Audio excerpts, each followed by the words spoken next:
Notre candidature suscite beaucoup de commentaires, compte tenu de mon âge, mais bien entendu, compte tenu aussi de l'âge de certains candidats et des autres conditions qui sont relatives à l'éligibilité.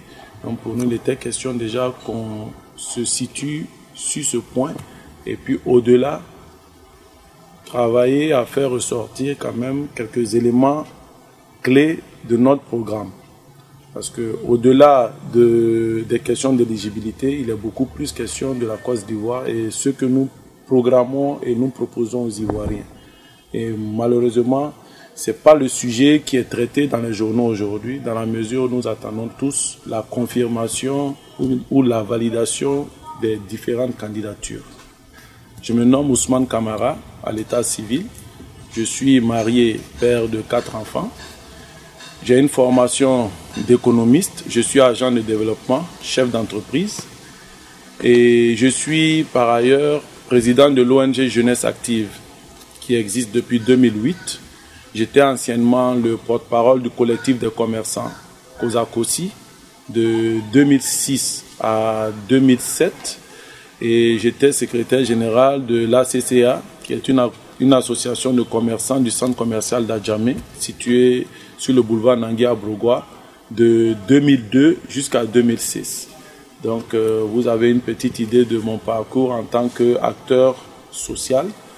Et au-delà de ces points-là, je suis aussi consultant sur le plan international dans le cadre d'un certain nombre d'études économiques.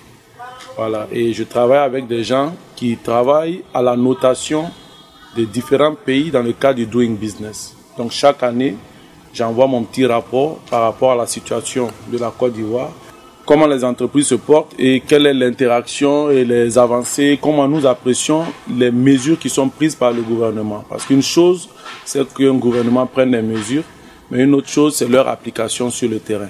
Alors quand vous prenez des mesures, on vous accorde un certain nombre de points, mais quand ils ne sont pas appliqués, vous n'allez pas plus loin. Et c'est un peu ce qui justifie que nous soyons classés encore à la 147e position dans le Doing Business, quand le Ghana, qui est notre pays voisin, est à la 68e place. Voilà, cela veut dire beaucoup de choses. Et c'est un peu pour tout ça que nous sommes candidats aux élections présidentielles de Côte d'Ivoire. Parce que nous sortons d'une situation très sensible.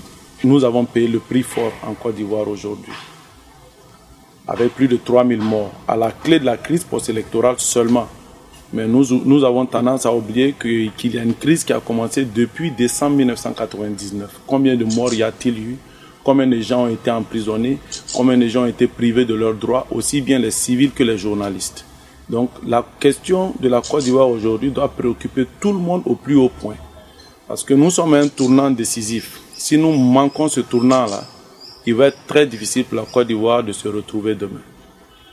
Qui a été les acteurs de la crise post-électorale? C'est vrai, elle est partie des hommes politiques d'une certaine génération, mais c'est surtout nous, les jeunes, qui en avons souffert le plus.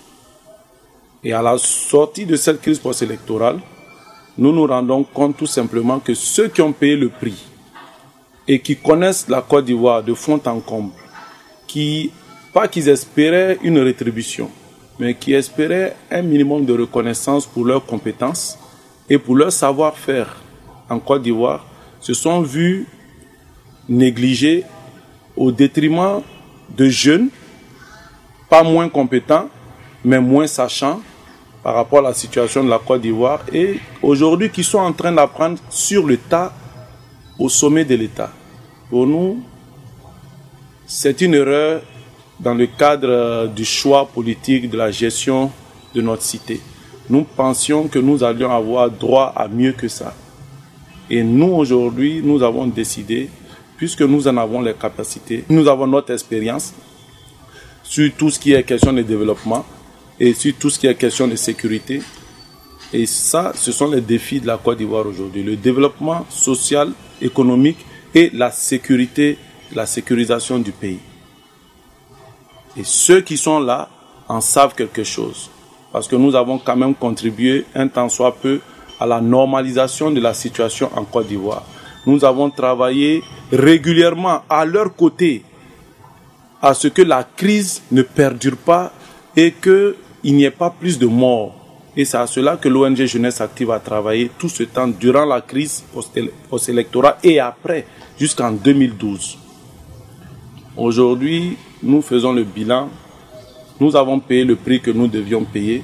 Pour nous, cette étape est passée. Nous regardons vers l'avenir aujourd'hui. Il est question de travailler pour la Côte d'Ivoire, pour le bonheur des Ivoiriens. Et c'est pour ça que nous sommes candidats.